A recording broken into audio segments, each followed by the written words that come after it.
우리가 요한복음을 지금 함께 읽어갑니다.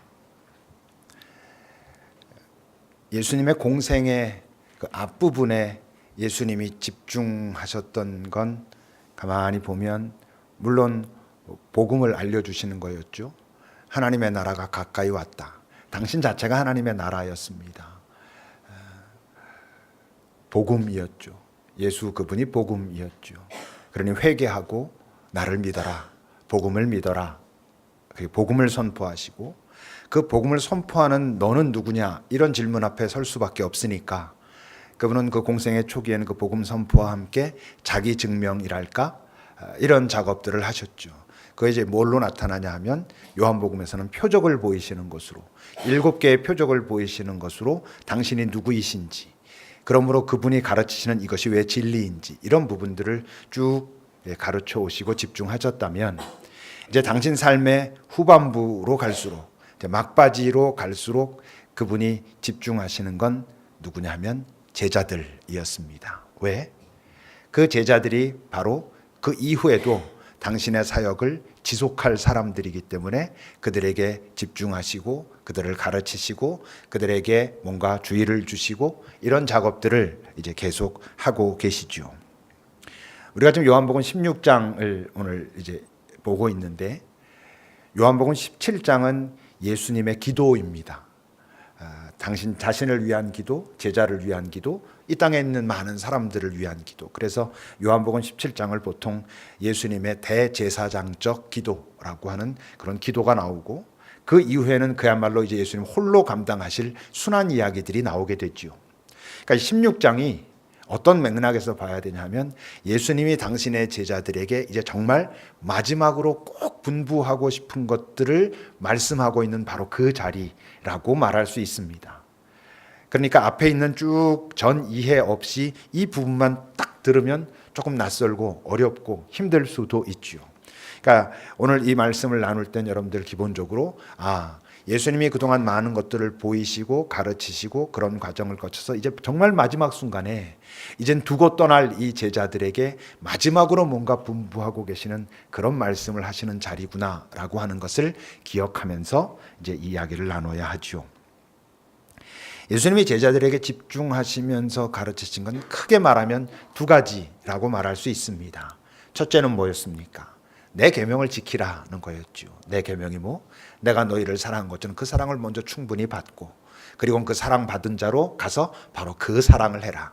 이 세상에서 자기의 감정에 충실한 자기의 기분과 상황에 맞춰서 움직이는 그 사랑 아니고 내가 너희를 사랑한 그 하나님 마음의 사랑, 아가파오, 그 사랑을 깊이 경험하고 그 사랑으로 사랑하라 라고 첫 번째는 말씀하신 거고 두 번째로 강조하시는 건 뭐냐면 그런데 참 뜻밖에도 이상하게도 그 사랑을 이 세상이 별로 좋아하지 않아.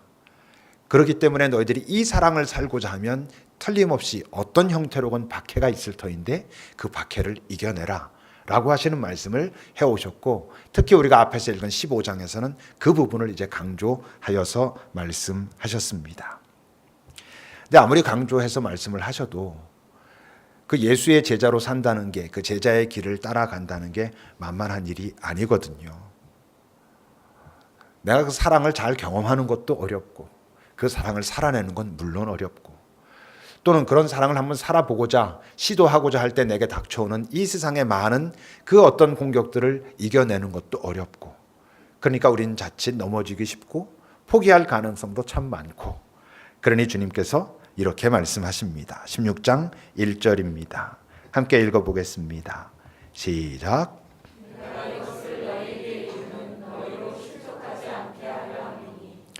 어떤 것을 이루셨습니까? 서로 사랑하라 그러시고 박해가 있을 것이지만 이겨내라 하시고 그리고 이제 그 뒤에 보면 이제 또 이런 일이 벌어질 것이다라고 먼저 말씀하시는 거예요. 왜냐하면 자칫 너희들이 실족할 수 있으니까. 근데 이 말씀을 잘 보면 뭔가 좀 안도되는 게 있지 않아요? 뭐냐 하면 이분이 알고 계신다. 우리가 연약하고 부족해서 자칫 쉽게 넘어질 수도 있고 도망갈 수도 있고 그럴 수 있다는 걸 이분이 아시는구나. 이분이 아신다는 걸 뭘 말해요? 그분이 거기에 대해서 뭔가 대처해 가시겠구나. 뭔가 대비책을 세워두셨겠구나. 이것을 이제 알 수 있죠. 근데 어떤 일이 벌어지기에 그렇게 실족할 만큼 힘든 걸까요? 2절입니다. 함께 읽겠습니다. 시작.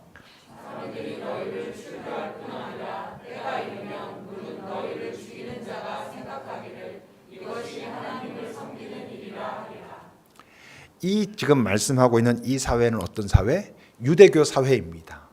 그러니까 그냥 그들 전체가 그냥 하나님을 믿는 그 유대교 사회인 거잖아요. 그러니까 거기에서 너희들이 출교를 당할 수 있다라는 얘기는 다른 말 우리로 말하면 이 사회에서 버림받을 수 있다 이런 이야기입니다. 이 사회에서 배척당하고 소외당하는 일들이 벌어질 것이다 라고 말씀하고 계시는 거죠. 교회로 좁혀서 말하면 이 땅에 어떤 기득권을 가진 교회들이 하나님의 뜻을 잘 알지 못하는 교회들이 너희들이 정말 하나님의 뜻에 맞는 합당한 교회를 살아가고자 노력하면 오히려 너희들이 배척당하고 버림받을 수도 있다라고 말씀하고 계시는 거예요. 그뿐만 아니라 때가 되면 너희들을 죽일 것이다. 그 때가 되기 전까지는 어떤 일들이 벌어지겠어요? 여러 유혹과 회유들이 일어나겠죠.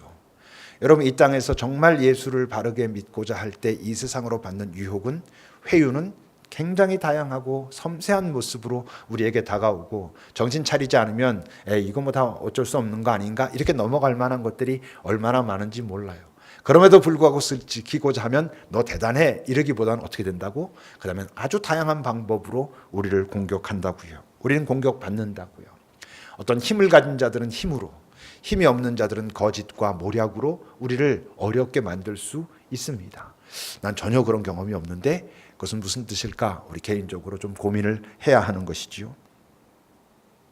근데 그럼에도 불구하고 어쨌건 우리가 최선을 다해서 하나님의 사랑과 똑같진 않아도 그 색깔을 가진 그 사랑으로 살고자 할 때 우리가 어려움을 당하는데 우리를 어렵게 만드는 그 사람들은 그러니까 뭔가 눈치를 보면서 나쁜 짓을 한다고 자신들이 생각하면서 그러냐면 아니라는 거예요. 그들은 당당할 거라는 거예요. 지금 그 2절 뒷부분에서 말씀하신 것처럼 오히려 그들은 그렇게 하면서 어떻게 한다고? 이게 하나님을 섬기는 일이야 라고 당당할 거라고 하는 얘기죠. 이 땅의 교회에서도 여러분 그럴 수 있습니다. 이게 하나님의 뜻이야. 이게 하나님을 바르게 섬기는 일이야 라고 하면서 하나님의 마음과 전혀 다른 이 세상에서조차 악이라고 하는 일들을 얼마든지 할 수 있고요. 이 세상에서는 뭐라고 말하겠어요? 이게 이 세상의 바른 질서를 지키는 일이야 라고 말하면서 그들은 당당합니다. 어떻게 그렇게 당당할 수 있을까요? 3절을 보면 그들이 그렇게 하는 이유는, 그들이 그렇게 당당할 수 있는 이유는 왜냐하면 아버지와 나를 알지 못하기 때문이다 라고 말씀하셔요. 하나님 또는 예수님, 그분은 같으시니까 하나님을 알지 못하면, 그래서 예수를 알지 못하면 또 하나 모르는 게 있다고요. 뭐라고? 나 자신을 모른다고요. 하나님과 예수를 알지 못하는 사람은 나를 알지 못합니다. 다른 말로 하면 하나님의 사랑을 경험하지 못한 나는 진짜 내가 아닙니다. 이 말씀이 여러분들에게 이해되기를 바랍니다. 아, 맞아. 내가 보니까 하나님의 사랑을 경험하고 나서 이게 나구나, 이게 나라고 하는 그 길 위로 올라서는 거구나라는 경험이 여러분들에게 있기를 바랍니다. 없다면 하나님을 그 사랑을 알기 전엔 그 나는 참 나가 아니라고? 그럼 난 뭐야? 라고 만약에 하고 있다면 죄송스럽지만 아직 하나님을 제대로 만나지 못한 것입니다. 하나님을 경험하면요 그게 확 다가와요. 이분의 사랑이 내 안에 들어와서 내가 이분과 이런 교제를 하고 있을 때 바로 나라고 하는, 하나님이 나를 만드셨다라고 할 때 그 나라고 하는 나를 이제 찾아가는 것이구나라는 게 너무나 명확하게 알게 되거든요. 근데 이제 문제는 뭐냐 하면 하나님을 모르고 예수를 모르면 나를 몰라요. 근데 사람이 가지고 있는 특징이 있어요. 나를 모를수록 나를 신뢰합니다. 이 세상에 있는 많은 사람들을 여러분 가만히 보시고 여러분들 스스로도 보세요. 여러분들의 삶의 역사를 보세요. 내가 나를 신뢰하고 의기양양했을 때가 언제냐 하면 내가 나를 잘 알지 못할 때 우린 그럽니다. 애기들은 괜찮아요. 애기들은 지가 누군지 모르잖아요. 그러니까 지 마음대로 다 하겠다 그래요. 자기가 다 옳대요. 땡깡을 부려서라도 하겠다는 거예요. 근데 걔네들이 괜찮은 건 그다지 위협이 되지 않아. 근데 어른이 되고 더군다나 그가 힘까지 가지고 있는데 자기를 몰라. 그런데 바로 자기를 모르기 때문에 자기를 신뢰해. 그러면 이제 심각한 문제들이 발생하는 거예요. 여러분, 사도 바울이 그 바울로서 사역을 시작하기 전에 다메섹 도상에서 예수님을 깊이 경험하기 전에 그는 어땠습니까? 우리가 알지요. 여러분, 사도행전 8장 1절을 보면 같이 읽어보겠습니다. 시작. 그는 누구냐면 스데반 집사예요. 스데반 집사가 하나님의 복음을 전하죠. 그 전할 때 사람들이 저게 지금 말도 안 되는 소리 한다고, 그야말로 하나님을 욕되게 하고 이 사회를 어지럽힌다고 사람들이 돌을 들고 그 스데반을 쳐 죽일 때 사도 바울은, 그 전에 사울은 사람들이 돌 던지느라고 힘드니까 옷을 다 들고 있었어요. 그러면서 저건 죽어도 싸 이러고 있었다는 거죠. 여러분, 사도행전 9장 1절과 2절을 읽어봅시다. 시작.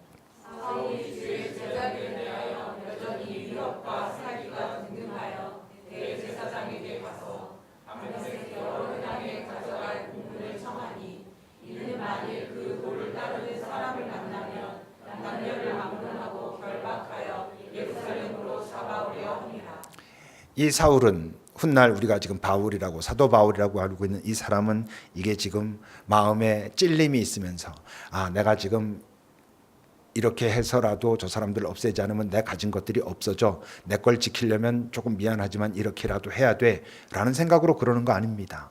정말 하나님을 위해서, 이 사회의 질서를 위해서 저들을 없애야 되는데, 그래서 내 정력과 내 힘과 내 가진 것들 모든 것을 다해서 그렇게 하고 있는 거예요. 그러니까 여러분, 하나님을 모를수록 자기를 신뢰하고, 자기를 신뢰하니까 결국 어떻게 되냐면 내 판단이 하나님 뜻되는 거예요. 하나님을 모르는 사람들이라면 내 판단이 정의가 되는 거예요. 그래서 그걸 위해서 나름대로 애쓰는 거예요. 어떤 걸 바쳐가지고 애쓰는 사람들이 실제적으로 있는 거예요. 얼마나 그게 위험합니까? 그러니까 뭐 아시는 분도 있을지 모르지만 우리 교단의 저쪽 송파구에 있는 아주 큰 교회가 세습해가지고 어쩌고저쩌고 얘기가 많았어요.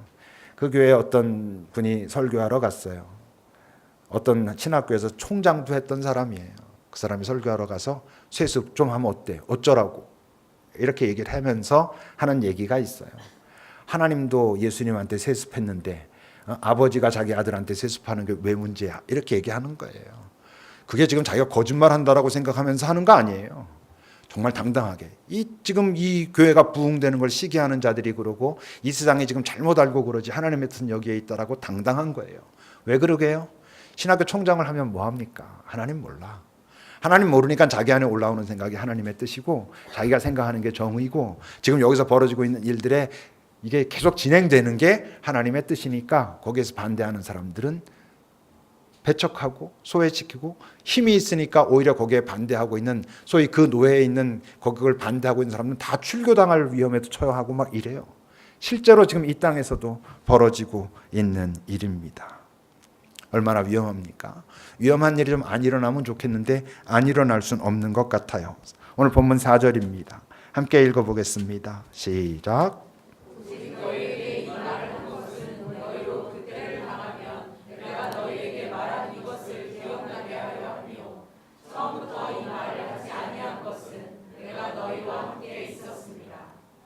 이 말씀 속에도 전제가 있어요.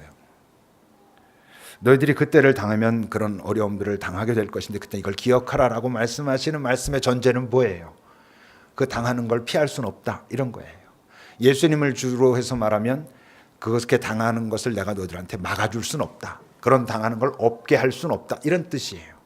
그러니까 이 땅에 우리가 예수를 제대로 잘 믿고자 하면 어려움을 당할 것이다라는 걸 전제하고 하시는 말씀이에요. 그러니까 우리가 이 땅에서 예수를 잘 믿고자 할 때 오는 어려움은 이건 오는 것이구나. 우린 이런 원망을 하게 되잖아요. 내가 나름대로 예수님 잘 따르려고 하는데 왜 이런 어려움이 옵니까? 그럼 예수님이 뭐라 그러신다고? 그래 내가 전에 말했잖아. 그런 어려움이 올 거라고. 그래서 넌 여전히 내가 필요하고 내가 너와 함께 할 것이고 그때 네가 경험할 새로운 어떤 것이 있어 라고 말씀하신다는 거지요. 근데 이제 여기에는 두 개의 위험성이 있어요. 첫째는 지금 말한 것처럼 내가 정말 하나님의 뜻에 맞게 잘 살고자 할 때 어려움이 오는 것을 이해하지 못하는 것도 문제고, 또 하나는 어쩌면 더 심각한 건 뭐냐면 실제로 지는 지금 하나님 뜻대로 하는 게 아니야. 하나님 뜻대로 하는 게 아닌데 어떤 어려움이 왔어. 실제로 내 욕심과 내 고집으로 뭔가를 하려고 그러다가 어려움이 왔어.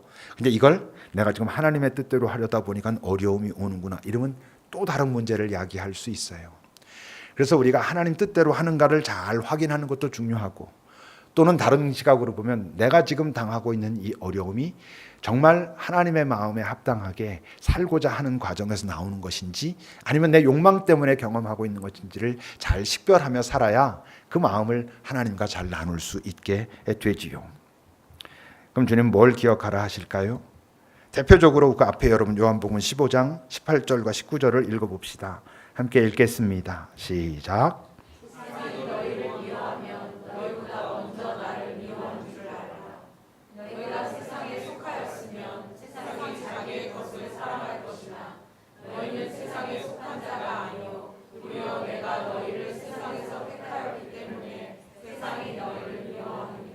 그러니까 내가 정말 하나님의 뜻에 합당하게 살고자 애쓰다가 세상으로부터 미움을 받을 때 기억해야 될 건 예수님도 지금 미움받고 있구나, 이렇게 생각하라는 것이죠. 근데 우리가 왜 어떤 부분들이 우리 안에서 움직이냐 하면 나는 막 힘들고 죽겠는데 예수님은 에어컨 밑에서 이렇게 부채질하시면서 잘 이겨내봐, 마치 이러는 듯한 느낌이 내가 너무 힘들 땐 막 들거든요. 근데 내 아픔에 주님은 항상 함께하고 계시고 함께 아파하시면서 이 아픔을 우리 같이 이 세상의 질서가 이런 것을 우리가 잘 이겨내므로 진짜 생명이 무엇인지, 진짜 평화가 무엇인지 이 세상에 보여주자라고 우리에게 함께 가자 말씀하고 계시다는 것을 기억하라라고 말씀하시는 거예요. 근데 문제가 뭐야? 기억한다고 되나요? 기억은 나름대로 하지. 그렇구나. 예수님은 날 사랑하시고 하나님은 날 사랑하시고 내 아픔에 동참하시고 이 어려움이 지금 있지만 이 더위가 우리가 더위를 이길 수 있는 이유는, 그래도 버틸 수 있는 이유는 얼마 안 지나가면 이제 끝난다는 거 아니까. 근데 우리가 때로 당하는 어떤 고통은 이게 언제 끝날지도 모르는 그 고통 가운데 있을 때 이걸 어떻게 해야 될까? 막 이런 고민들이 있어서 더 힘들잖아요.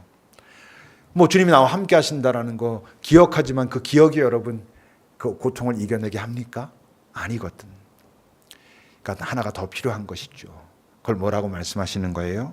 성령께서 도우실 것이다 하는 거예요. 7절입니다. 함께 읽어봅시다. 시작.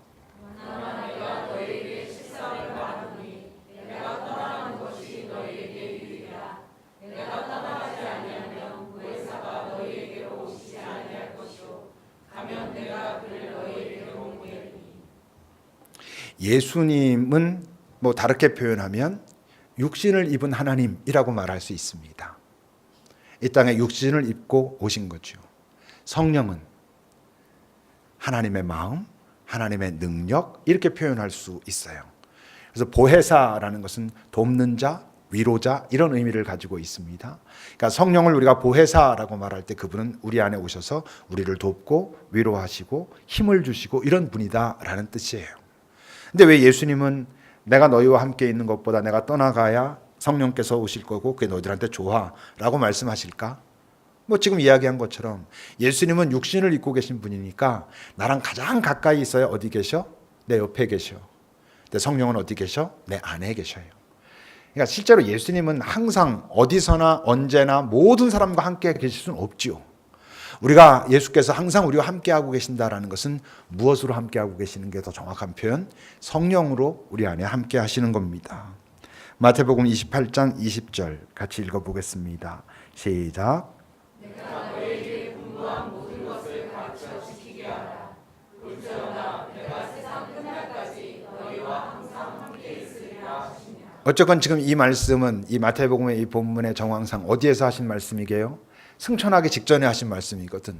승천하시면서 세상 끝날까지 함께 계신데 무엇으로? 성령으로 함께 하신다는 거예요. 성령으로 우리 안에 함께 하신다는 거예요. 지금 여기 있는 우리들 모두는 성령의 내주 가운데 있는 사람들입니다. 내주 안에 거하시는, 성령이 우리 안에 거하시는. 어떻게 해서? 내가 예수를 믿고 그와 연합하고 그의 생명 안에 합한 자가 되었을 때 이제는 성령께서 내 안에 계셔서 그 작업을 계속하고 계시다라고 하는 거지요. 처음 시작할 때도 말씀드린 것처럼 오늘 지금 이 자리는 지금까지 예수님과 3년 가까운 긴 시간 동안 여러 가지를 배우고 익히고 그리고 보고 그야말로 예수를 이제 따르겠다라고 하는 자들이 지금 이 자리는 우리가 지금까지 본 것처럼 가룟 유다도 떠나간 11제자만 남아있는 곳에서 지금 말씀하시는 거예요. 그러니까 지금 예수님께서 말씀하시는 건 뭔가 새로운 이야기라기보단 그동안 말씀하셨던 것들을 갖다가 잘 정리하셔가지고 자 이제 나는 떠난다. 너희들이 이걸 지켜야 돼 라고 말씀하시는 그 배경인 것을 기억하시면서 8절을 같이 읽어보겠습니다. 함께 읽겠습니다. 시작.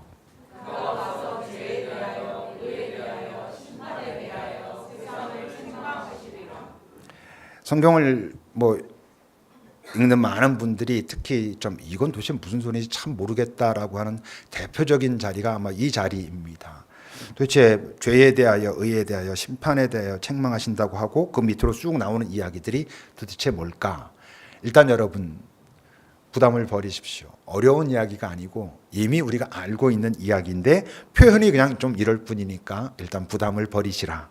그리고 거기 세상을 책망하신다라고 할 때 책망이란 단어는 단순히 꾸짖다 이런 뜻만 있는 건 아니고 설득하다, 확신시키다, 가르치다 이런 의미가 같이 들어있는 단어입니다. 그러니까 그 밑에 있는 내용들은 전부 막 꾸짖고 책망하신다는 의미로만이 아니고 이런 걸 너희들에게 가르쳐 주실 것이고 떠오르게 하실 것이고 확신시켜 주실 것이다 이런 의미가 있는 말이다 하는 것이죠. 구체적으로 죄에 대하여라 함은 뭘까? 9절입니다. 죄에 대하여라 함은 그들이 나를 믿지 않는 것과 관련이 있다. 다시 말해서 그 말을 다시 하면 성령이 오셔서 세상을 향해서 죄에 대하여 책망하신다라고 한다면 그것은 뭐와 관계가 있는 말이냐면 그들이 나 예수를 믿지 않는 것과 관계가 있는 책망이야 라고 말씀하신다는 거죠. 그럼 성령이 오셔서 세상을 향하여 예수를 믿지 않는 것과 관련하여 그들에게 죄를 책망하신다는 건 뭐겠어요? 성령이 책망하신다. 이렇게 책망하시는 거죠. 너희들이 세상 너희가 예수를 믿지 않는 것, 예수를 믿을 수 없는 것, 그게 바로 너희들이 죄인이라는 증거야. 이런 책망을 하신다는 겁니다. 요한복음 처음으로 이야기하면 빛이 세상에 왔을 때 세상은 어두움이므로 빛을 알지 못하더라. 빛을 밀어내더라. 깨닫지 못하더라. 이것과 다 있는 거예요.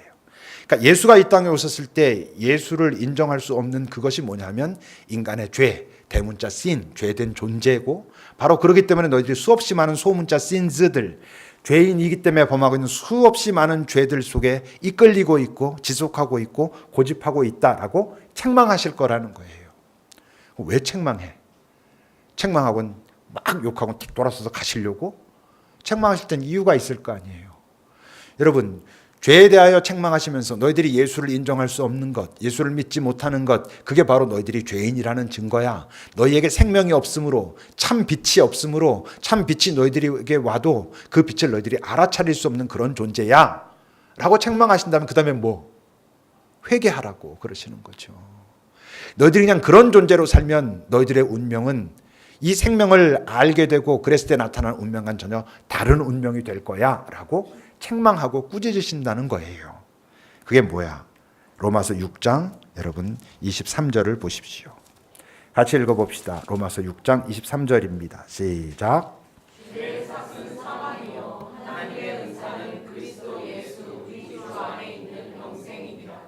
예수가 이 땅에 오셔서 너희들이 그를 믿고 그와 함께 연합하지 못하면 너희들은 여전히 죄인으로 있을 것이고 그 결과는 사망이다.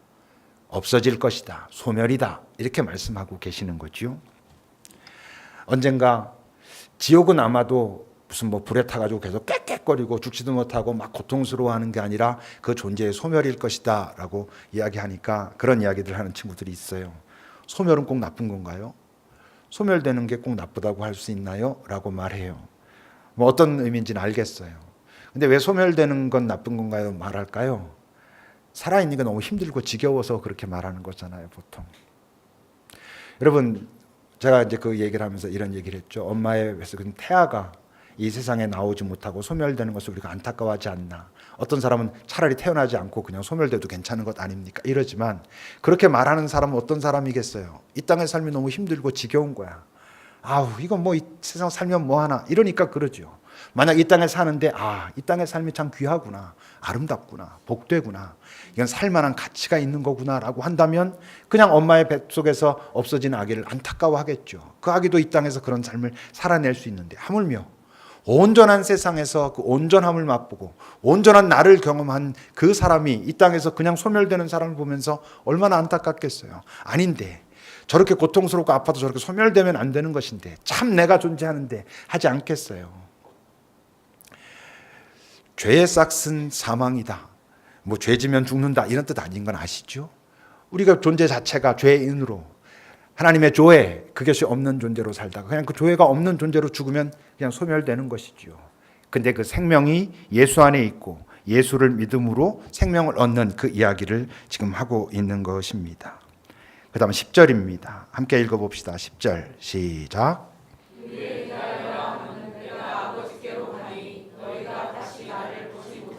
이게 국어적으로랄까 문법적으로랄까 도대체 무슨 말인지 도대체 알 수가 없는 얘기잖아요. 도대체 의에 대하여라 하면 내가 아버지께로 가서 나를 보지 못합니다. 이건 결국 뭘 말씀하시는 걸까?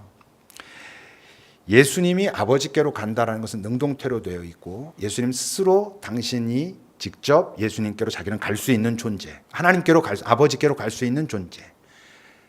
그만 그게 가능한 것이죠. 왜? 그만 의의 존재이기 때문에 그래요. 이 땅에 누구도 하나님께로 나아갈 수 없는 존재였어요. 왜? 다 죄인이기 때문에. 그러니까 이 말씀의 의미는 단순하게 그냥 풀어서 말하면 이런 거예요. 참된 의는 오직 예수뿐이다 라고 성령은 오셔가지고 이 세상에다 가르칠 거라는 거예요. 그만 온전한 존재고 의의 존재고 흠없는 존재이기 때문에 그만 아버지께로 당신 스스로 갈 수 있었다라고 가르칠 거라는 거예요. 그러니까 예수만 온전한 의의 존재고 바로 그렇기 때문에 그만 우리 인류의 주와 구주가 될 수 있다라는 것이죠. 로마서 3장 20절부터 한번 봅시다. 로마서 3장 20절부터 24절까지 좀 길지만 함께 읽어보겠습니다. 시작.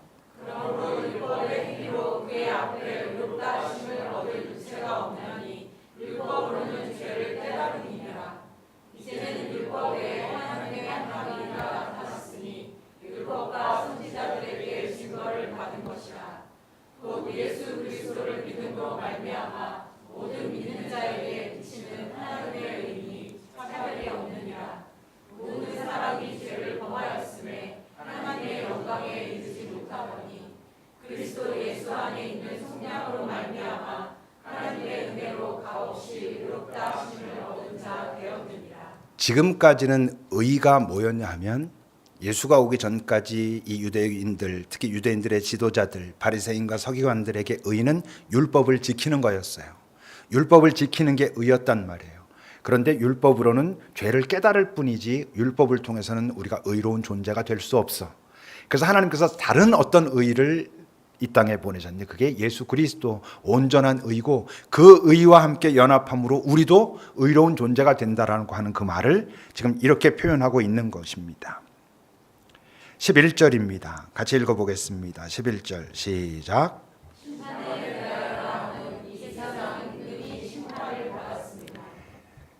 이 세상 임금이란 사탄을 말합니다. 사탄이 심판을 받았다라는 것은 사단의 어떤 권세가 깨졌다는 것을 의미하죠. 사단의 권세가 무엇이죠? 사망입니다. 그러니까 이 땅의 임금이 심판을 받았다라는 것은 결국 사망의 권세가 깨졌다라는 것을 말한다는 거예요. 성령이 오셔서. 그러면 사탄이 심판을 받고 그 사망의 권세가 깨졌다라고 하는 증거는 뭘 통해서 알 수 있어요? 그게 바로 예수 그리스도의 부활이에요.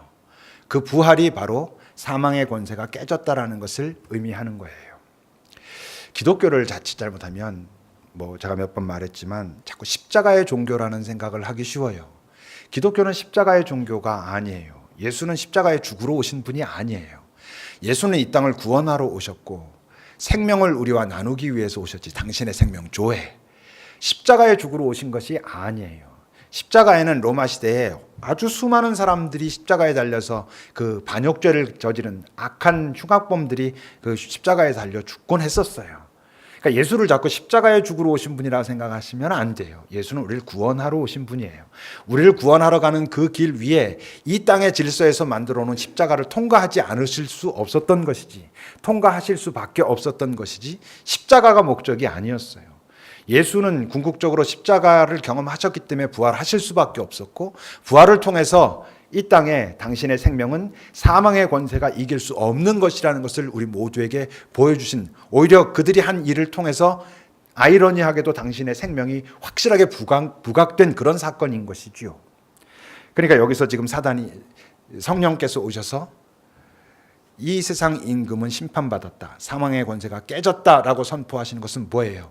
이젠 사망의 권세가 깨지고 영생의 길이 너희들에게 열렸다. 어떻게 하면? 부활이신 그분과 잘 연합해서 그분의 생명과 연합되면 우리 모두에게 영생의 길이 열렸다라고 성령이 말씀하실 거라는 거예요. 그러니까 뭐 되게 표현 자체는 뭔 소리지 하게 쓰여져 있지만 이 9절, 10절, 11절을 단순하게 얘기하면 이런 거예요. 우리가 이미 다 알고 있는, 모든 인간은 죄인이다. 두 번째, 그래서 온전한 분, 의의 존재인 예수가, 하나님의 새로운 의인 예수가 이 땅에 오셨다. 그가 오셨으므로 이 땅에 사단은 심판받았고 사망의 권세는 깨졌고 우리에게 영생의 길이 열렸다. 이 말씀하시는 거예요. 다 알고 있는 얘기잖아요. 당연히 다 알고 있는 얘기인데 그걸 성령께서 좀 누구에게 오셔서, 제자들에게 오셔서 그 말씀을 하실 거라는 거예요. 더 중요한 오늘 본문의 핵심은 어쩌면 여기에 있어요. 자, 보세요. 예수님께서 내가 떠나가면 성령께서 오셔서 이 땅을 책망하시리라 그랬어요. 근데 이 땅을, 이 세상을 책망하시려면 어디 가서 책망하셔야 돼? 세상에 가서 책망하셔야지. 근데 세상에 가시질 않고 어디로 가신다고? 7절을 다시 읽어보겠습니다. 7절 시작.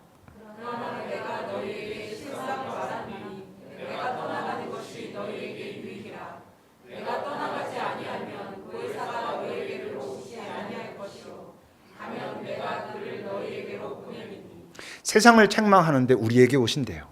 예수를 따르는 자들, 예수를 믿는 자들에게 성령이 오셔서 세상을 책망하신대요. 세상에 가르치신대요. 세상에 알려주기 위해서 안타까워하신대요.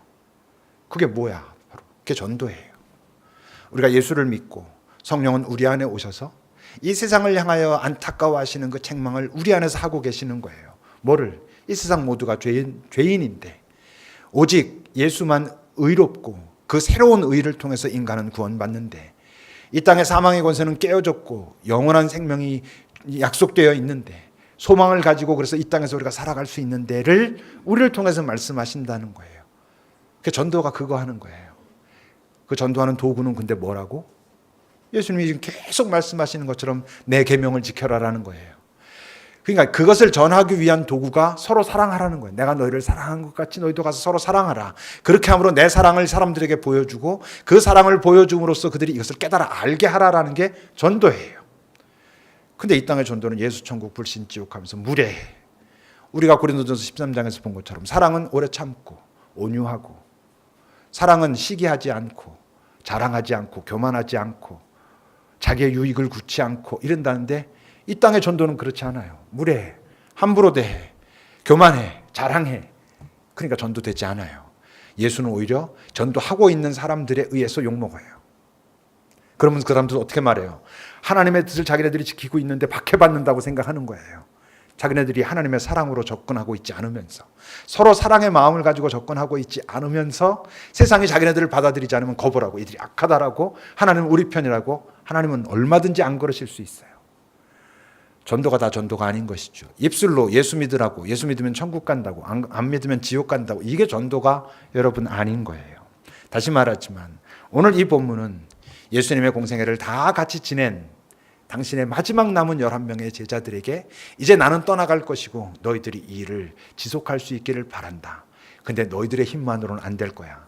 너희들이 기억하는 것 갖고도 안 될 거야. 그래서 내가 떠나가면 성령께서 너희와 함께 하실 것이고 이 모든 일은 성령과 함께 너희들이 이 일을 감당해 가야 돼. 그럴 때 이 땅에 나에게서 너희들에게 흘러갔던 그 평화가 이 땅에서도 흘러가게 될 거야 라고 마지막으로 부탁하시는 자리인 거예요. 그러니까 이건 이제 우리에게 그야말로 십자가를 지어주시는 어떤 표현이신 거예요. 아까도 말했지만 이제 16장 끝나고 17장 가면 하나님께서 우리를 위해서 예수님께서 기도하시는 장면이 있습니다. 내가 이들을 놓고 이제 난 아버지께로 갑니다. 내가 이들을 세상에 보내는 건 마치 양을 이리가 있는 곳으로 보내는 것과 같습니다. 아버지, 나와 함께 계셨던 것처럼 이들과 함께 하옵소서라고 하는 절절한 기도문이 이제 17장에 나와요. 그 기도가 정말 나에게 확 감동이 되려면 내 안에 이렇게 살고자 하는 어떤 열망이 그래도 조금은 있어야 그 예수님의 기도가 나를 이렇게 기억하시고 생각하시고 안타까워하시면서 이러고 계시는구나가 다가오는 거예요. 근데 여전히 그냥 내 문제에만 이렇게 막혀 있으면 그럼 이게 해결이 되지 않죠. 기도하겠습니다.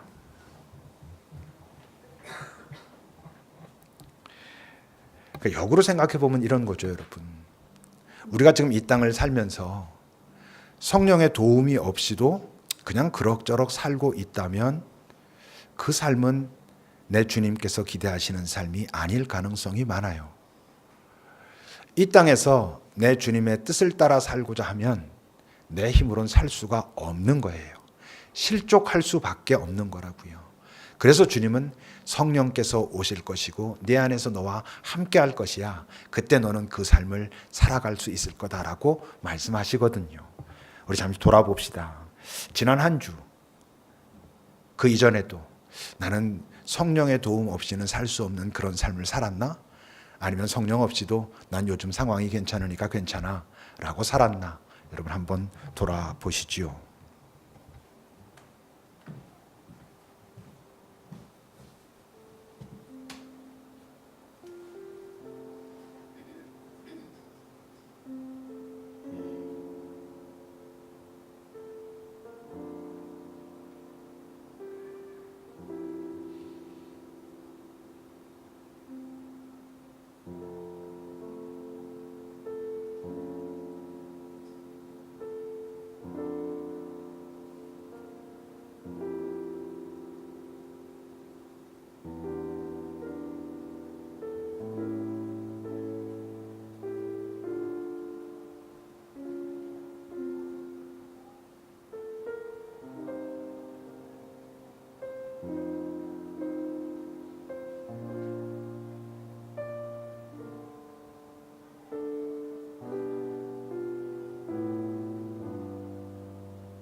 주님, 에어컨 옆에 있을 땐 살만하다. 그래서 괜찮은 듯하다. 에어컨 꺼지면 금방 더워서 어찌할 바 모르는 것처럼 우리들 그저 내 마음에 맞고 괜찮은 상황 속에 있을 땐 인생 괜찮구나 하다가 그거 조금 흐트러지고 망가지면 인생 정말 힘들고 아프고 아무것도 아닌 것처럼 되는 그런 요동치는 세상에 살면서 흔들리지 않는 평화와 평강을 주시겠노라 하시는 성령이 내 안에 계심에도 그분을 외롭게 함으로 실상은 내가 외로운 것을 우리가 알게 하옵소서. 어쩌면 주님의 안타까움은 예수를 알지 못하는 이 땅에 많은 사람들도 있지만 예수를 안다 하면서도 예수 아는 맛을 알지 못하고 살아가는 우리들이 지금 더 첫 번째로 예수님의 아픔일 수도 있다는 것을 우리가 알게 하옵소서. 주님, 한 번뿐인 이 땅의 삶 그냥 이렇게 휘둘리며 살다가 끝나지 않도록 나중에 다 알고 났을 때 정말 속상해하며 가슴 치는 삶 되지 않도록 지금 내 안에 오신 내 성령과 잘 연합하고 소통하며 그와 함께 동행함으로 그리고 동행할 때에만 누릴 수 있는 그 기쁨과 평화를 누리며 이 땅을 살도록, 그래서 이 땅의 삶이 하나님께서 보실 때 참 귀하고 고맙다 하실 수 있도록 우리를 이끌어 주소서. 예수님의 이름으로 기도합니다. 아멘.